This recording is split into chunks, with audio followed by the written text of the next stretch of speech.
Do you ever find yourself ruminating about something that's really negative and you just can't break free from it? And maybe when you try to sleep, your mind starts replaying what happened. We've all been there. And it's a habit I used to have, and I finally figured out how to break it. So I'm going to share those techniques I used so that you can stop the habit as well. And this is part of my belief that we are making life harder than it needs to be.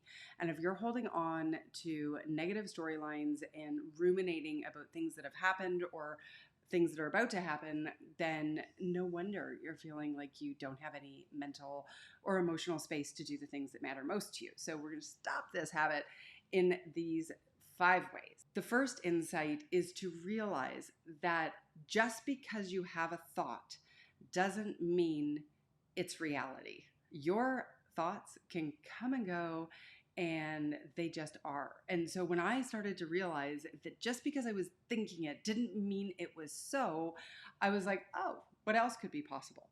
Which brings me to point number 2. When you notice and bring awareness to those thoughts, is the tendency is to judge.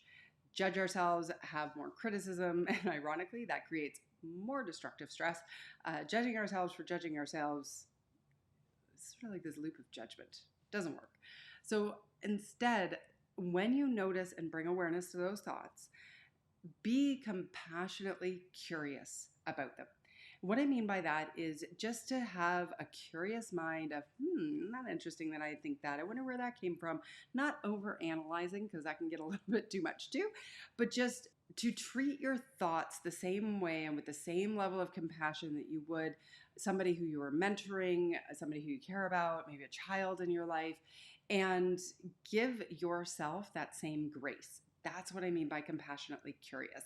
So instead of judging yourself harshly for having those thoughts, recognize you've had probably decades of reinforcing negative thought pattern. So of course you're going to have them, and we want to bring awareness without judgment to them so that we can start to change them. And the next piece is to really understand that you cannot be objective about a thought when it's swirling in your mind. It's like that song, Sound of Music, trying to catch a cloud and pin it down. It's like, that's what I think of when I think about ruminating thoughts. And we often are having a thought while at the same time trying to solve the thought. So the third tip is to give your internal thoughts an external presence. What I mean by that is write them down. And I'm not talking some elaborate journaling exercise. I'm saying grab yourself a Post-it note or a piece of paper and scribble out whatever it is that's on your mind. Because the next piece is we've got to be objective about what is on that paper. But we can be objective when it's in our mind, so we write it down and then we look at it and we go, is that true? What else could be possible? I believe the hardest part about interrupting our thoughts, then when we're ruminating about them, is to actually notice when they are consuming our mental capacity. You have resources to think, like, at any one time. And so if it's being swallowed by a negative thought or even just overthinking an issue, that can be a real waste of your precious mental capacity. Unfortunately, we have so many patterns that have been reinforced. You may just be going about your day saying negative things or obsessing over issues and not even realize to what level you're allowing those thoughts to consume your capacity. And so we really need to have some awareness. And the best way to get awareness is actually to choose one pattern, meaning one thought, one word, one just a way that you are that you don't like. Now, in this case, we're talking about stopping the ruminating thoughts. Let's say you have a tendency to replay a meeting after it happened. Oh, I wish I would have said that. Oh, I wish I did that. Oh, so-and-so stole my idea. Oh, whatever it was, right? So we can identify that as a pattern. And every time you leave a meeting, if your pattern is to ruminate on those, what could have been, coulda, woulda, shoulda, it's like I used to do this with speeches, right? I always say there's I heard this when I was so young, like in my early 20s, and it was, there's the speech you're going to give, the one you give to the audience, and then the one you give to the steering wheel on the way home. And I get it. And you didn't just give it to the steering wheel on the way home. I would like replay the speech for like 3 weeks, right? And judge myself on it. And so when I started to recognize that that was a pattern, instead I was like, okay, as soon as I do a speech, I know that I'm going to ruminate on it. So let's put some of these practices into place. And I'd be like, okay, so I would think about it and then write it down and just scribble it out, look at it objectively and be like, is that really true? Could I have said that? Or I'd look at it and I go, but what did I say? Was that helpful in any way? Like, sure, I could have done it better, always can. And you want to be compassionately curious about it. But for me, it was noticing those patterns. And just a little bonus tip. Each of us tends to have a word or two that we use to describe ourselves.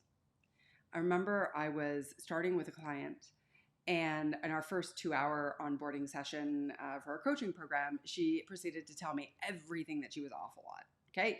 Awful at sales, awful at being a mom and balancing her business, awful at HR and hiring the right people, awful at the PTA because she's just like running and dropping off, stuff that she bought at a bakery instead of making homemade, like all of this stuff. And at the end of the meeting, I said, look, I would love it if you would make a list for me of everything that you're awful at. And she's like, ooh, that's a weird request.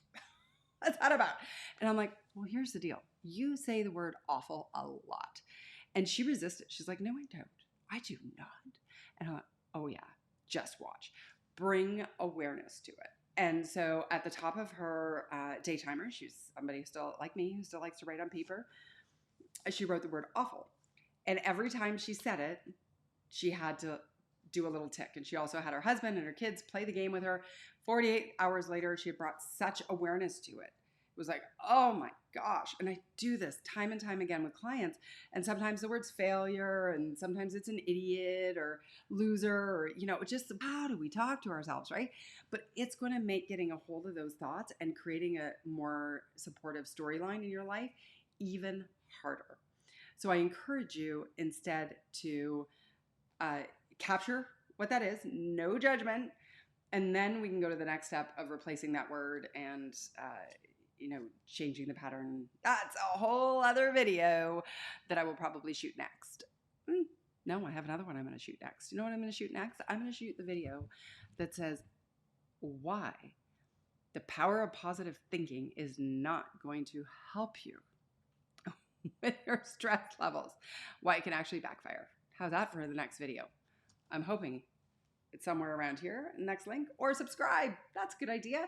Please do, and you'll get all of these goodies and share it with your friends who need to do it. But yeah, that ruminating, it will steal precious moments from your life. Please don't let it. I'm Allison Graham. I can't wait to see you in the next video. Have a beautiful day.